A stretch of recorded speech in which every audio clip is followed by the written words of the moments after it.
चलिए स्वागत करता हूँ आपकी इस ऑनलाइन क्लास वैसे शिक्षण कार्यक्रम में। वेद साइंस और आर्ट्स के सभी बच्चों को कोटि कोटि वंदन। कल हमने तुलसीदास जी के 3 दोहों को पढ़ लिया था और आज हम चल रहे हैं आगे, जिसमें चौथा जो दोहा है उनका वो कह रहा है, राम कृपा तुलसी सुलभ गंग सुसंग समान। गंग का मतलब है गंगा, गंग का क्या मतलब है? गंगा। राम कृपा तुलसी सुलभ, सुलभ यानी सहज, यानी अपने आप, ठीक है। जो जल परे, जो जल मिले, जन यानी लोग, कीजिए आप समान यानी अपने समान। देखो क्या कहा तुलसीदास जी, कहते हैं राम कृपा तुलसी सुलभ। तुलसीदास जी कहते हैं राम की कृपा से प्राप्त होने वाली गंग सुसंग समान, गंगा और सत्संग, गंगा और सत्संग समान, दोनों का प्रभाव क्या है? समान है। राम की कृपा से, तुलसीदास जी कहते हैं राम की कृपा से प्राप्त होने वाली गंगा और सत्संग दोनों का प्रभाव क्या है? समान है। जो जल परे, जो जल मिले, कि जब व्यक्ति गंगा में डूबता है, गंगा में जो है अपने आप को मिलाता है या गंगा का स्पर्श पाता है, तो गंगा उसे अपने समान बना देती है। उसी प्रकार सत्संग जो व्यक्ति करता है वो जो है पवित्र बन जाता है। वो क्या बन जाता है भाई? पवित्र बन जाता है। वापस राम कृपा तुलसी सुलभ। तुलसीदास जी कहते हैं कि राम जी की कृपा से प्राप्त होने वाली गंगा और सत्संग दोनों का प्रभाव समान है। जब व्यक्ति गंगा के जल में मिल जाता है तो गंगा उसे अपने समान पवित्र बना लेती है, और जो व्यक्ति सत्संग करता है तो वो भी पवित्र बन जाता है। आगे बात समझ में, तो दोनों का महत्व समान बताया कि गंगा और सत्संग का, गंगा व सत्संग का महत्व बराबर बताया। चलिए आगे चलते हैं। अगला है तुलसी या संसार में भांति भांति के लोग। बड़ा ही सिंपल है। तुलसीदास जी कहते हैं संसार में अनेक प्रकार के लोग रहते हैं। क्यों? सबका स्वभाव क्या है? अलग अलग है। तो भांति भांति के लोग होने का मतलब है कि हर एक व्यक्ति के स्वभाव में, शरीर में, अंगों में, चेहरे में, मुख में सभी प्रकार से अंतर पाया जाता है। सबको हिलमिल चाहिए। श्रेष्ठ मनुष्य वही है जो सबको साथ लेकर, हिलमिल कर, सबको सहयोग करता हुआ चलता है। जिस प्रकार नदी के सहयोग से नाव चलती है, अगर नदी का सहयोग ना हो तो नाव नहीं चल पाएगी, नाव डगमगाएगी या डूब जाएगी। तो नदी जो है किसको सहयोग प्रदान करती है? नाव को। उसी प्रकार से जिस प्रकार नदी के सहयोग से नाव चलती है या नाव और नदी दोनों का सहयोग बना रहता है, उसी प्रकार से व्यक्ति को भी जो है हिल मिलकर अपने जीवन में आगे बढ़ना चाहिए।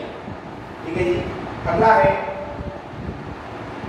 यहाँ पर समय का महत्व बताया, समय का प्रभाव बताया, महत्व नहीं प्रभाव, कि जिस व्यक्ति का जैसा जो समय होता है वो उसमें उसका महत्व अधिक बढ़ जाता है। ठीक है। बसंत ऋतु में कोयल का महत्व अधिक है।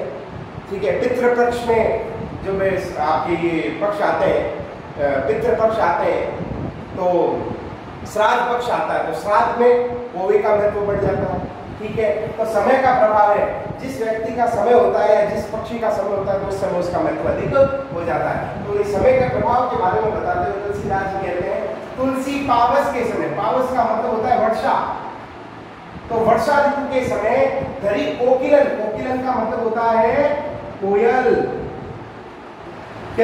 तुलसीदास जी समय के प्रभाव के बारे में स्पष्ट करते हुए कहते हैं कि वर्षा ऋतु के समय कोयल मौन धारण कर लेती है। कोयल जो है बोलती नहीं, मौन धारण कर लेती है। अब तो दादू बोलिए, दादू का मतलब होता है मेंढक, क्योंकि उस समय कौन बोलता है? मेंढक ही बोलते हैं। तो उस समय जो है कोयल की आवाज सुनाई नहीं देती, आवाज सुनाई नहीं देती।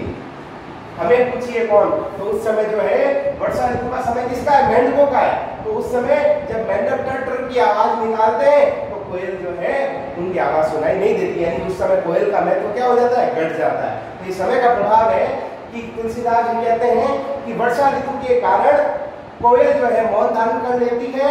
उस समय मेंढक टर की आवाज निकालते हैं, जिससे कोयल महत्वहीन हो जाती है या कोयल जो है उसकी आवाज सुनाई नहीं देती। तो ये समय का प्रभाव है। आगे बात समझिए।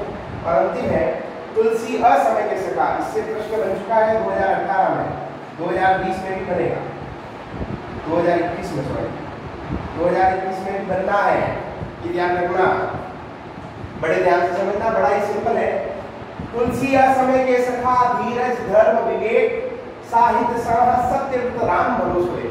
तुलसीदास जी कहते हैं जब व्यक्ति के जीवन में सुख और दुख समान है, तो व्यक्ति के जीवन में जब दुख आते हैं, संकट का समय आता है, तो उस समय के उसके जो मित्र हैं, सखा का मतलब मित्र क्या है, धीरज यानी धैर्य, धर्म, विवेक यानी बुद्धि, साहित्य यानी अच्छी पुस्तकें, साहस सत्यव्रत यानी सत्य का साथ, और राम भरोसा एक यानी ईश्वर पर विश्वास। ये वो चीजें हैं भाई। तुलसी समय के सका, तुलसीदास जी कहते हैं जब व्यक्ति संकट में होता है तब धीरज यानी धैर्य, धर्म, बुद्धि, साहित्य, साहस, सत्य का साथ और ईश्वर पर विश्वास, यही वो चीजें हैं जो व्यक्ति का संकट के समय साथ देती है। अतः व्यक्ति को इन चीजों को, इन वस्तुओं को कभी नहीं छोड़ना चाहिए। आगे होगा आपको समझ में, कोई दिक्कत नहीं आ रही होगी। वापस एक बार बताता हूँ, तुलसीदास जी जो है गंगा और सत्संग के महत्व को स्पष्ट करते हुए कहते हैं कि राम की कृपा से प्राप्त होने वाली गंगा और सत्संग का जो प्रभाव है, महत्व है, वो समान है। जिस प्रकार व्यक्ति गंगा के जल में मिलकर पवित्र हो जाता है, गंगा के समान ही, उसी प्रकार से जो व्यक्ति सत्संग करता है वो सत्संग के समान ही पवित्र बन जाता है। अगला है, तुलसीदास जी कहते हैं कि भाई इस संसार में भांति भांति के लोग यानी बहुत तरह के व्यक्ति हैं जो आकार, प्रकार, विचार, सोच आदि से अलग अलग हैं। तुलसीदास जी कहते हैं कि व्यक्ति को सबको हिल-मिल कर चलना चाहिए, या जिस प्रकार नदी के संयोग से नाव चलती है या नदी और नाव संयोग बनाकर चलते हैं, उसी प्रकार से व्यक्ति को भी अपने जीवन में आगे बढ़ना चाहिए। अगला है, समय का प्रभाव स्पष्ट करते हुए तुलसीदास जी कहते हैं कि वर्षा ऋतु के समय कोयल मौन धारण कर लेती है और मेंढक टर की आवाज में बोलने लगते हैं। उस समय जब मेंढक बोलते हैं तब कोयल की आवाज सुनाई नहीं देती, अर्थात ये समय का ही प्रभाव होता है कि उस समय कोयल महत्वहीन हो जाती है और मेंढक का महत्व बढ़ जाता है।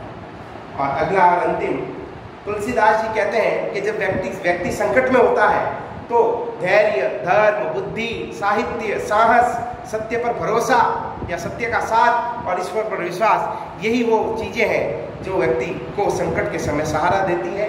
अतः व्यक्ति को इन चीजों को कभी नहीं छोड़ना चाहिए। आगे बात समझ में, तो ये था भाई आपके ब भाग पाठ अध्याय 1 का पाठ ब तुलसीदास। अगला जो पाठ आ रहा है वो है आपके कृपाराम खेड़िया। आगे बात समझ में, 10th में आप पढ़ के आए हैं, उनको अपन परिचित हैं। तो अगले वीडियो में मैं आपके लिए लेके आऊँगा कृपाराम खेड़िया, इनकी सत्संग व्याख्या आपको करनी है। तब तक के लिए धन्यवाद। जय हिंद, वंदे मातरम।